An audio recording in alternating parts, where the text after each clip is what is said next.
Assalamualaikum warahmatullahi wabarakatuh. Kenalkan, nama saya Ahmad Arif, NIM 2019-690-322. Sini saya akan menjawab pertanyaan UAS Kimia Industri. Yang pertama, jelaskan prinsip dasar pemisahan produk minyak bumi sehingga dapat diperoleh produk akhir berupa aftur, bensin, dan lilin. Jawab, prinsip dasar pemisahan produk minyak bumi sehingga dapat diperoleh produk akhir berupa aftur, bensin, dan lilin ialah menggunakan metode distilasi. Awalnya minyak bumi yang ditemukan biasanya akan bercampur dengan gas alam berbentuk cairan keringat hitam dan berbau. Minyak ini belum bisa dimanfaatkan secara langsung, oleh karena itu perlu dilakukan pemurnian dengan distilasi bertingkat, yakni dengan pemisahan komponen-komponen campuran berdasarkan perbedaan titik didih sehingga diperoleh kelompok-kelompok komponen dalam rentang titik didih tertentu yang kemudian dapat diperoleh produk akhir berupa aftur, bensin, dan lilin. Yang kedua, jelaskan reaksi saponifikasi dalam pembuatan sabun. Jawab, reaksi saponifikasi adalah reaksi hidrolisis asam lemak oleh adanya basa kuat misalnya NaOH seperti sabun, utamanya mengandung C12 dan C16. Selain itu juga mengandung asam karbosilat. Sabun dibuat dari proses saponifikasi lemak hewan talau. Reaksi saponifikasi tidak lain adalah hidrolisis basa suatu eter dengan alkali. Ring atom C mempengaruhi sifat-sifat sabun seperti kelarutan, proses emulsi, dan pembasahan.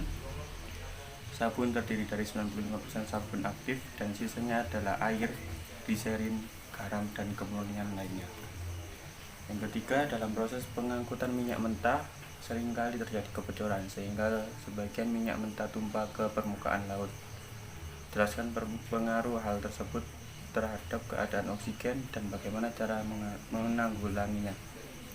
Jawab, pengaruh kadar oksigen dalam air laut adalah dapat menurunkan produksi ikan hingga kematian yang diakibatkan toksisitas subletal hingga toksisitas letal. Secara tidak langsung menyebabkan pencemaran air laut yang dapat membinasakan kekayaan laut dan mengganggu kesuburan lumpur di dasar laut. Penanggulangan tumpahan minyak bisa dilakukan dengan cara penyisian secara mekanis, teknik bioremediasi, penggunaan sorben. Upaya yang lebih strategis adalah tindakan preventif untuk mengantisipasi terjadinya kecelakaan tumpahan minyak itu sendiri. Yang keempat, sebutkan gas hasil fermentasi pupuk organik serta jelaskan reaksi kimia pupuk organik. Jawab, gas hasil fermentasi pupuk organik sebagai berikut: gas metan CH4, gas karbon dioksida CO2. Reaksi kimia fermentasi pupuk organik menggunakan proses fermentasi yang mana perubahan enzimatik secara anaerob dari suatu senyawa organik dan menjadi produk organik yang lebih sederhana. Yang terakhir, mengapa minyak sawit dapat diubah menjadi produk bahan bakar?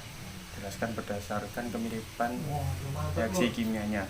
Jawab, minyak sawit dapat berubah menjadi bahan bakar sebab Indonesia terus melakukan upaya untuk menciptakan sumber energi baru ramah lingkungan, sehingga ditemukannya minyak sawit yang dapat berubah menjadi bahan bakar dengan menggabungkan sumber bahan bakar alami dengan sumber bahan bakar fosil untuk diproses di dalam kilang sehingga menghasilkan bahan bakar ramah lingkungan. Berdasarkan kemiripan reaksi kimianya, pencampuran langsung CPO atau crude palm oil dengan bahan bakar fosil di kilang secara teknis lebih sempurna dengan proses kimia sehingga menghasilkan bahan bakar bensin dengan kualitas lebih tinggi karena nilai oktan mengalami peningkatan. Sekian jawaban UAS Kimia Industri dari saya ucapkan terima kasih. Wassalamualaikum warahmatullahi wabarakatuh.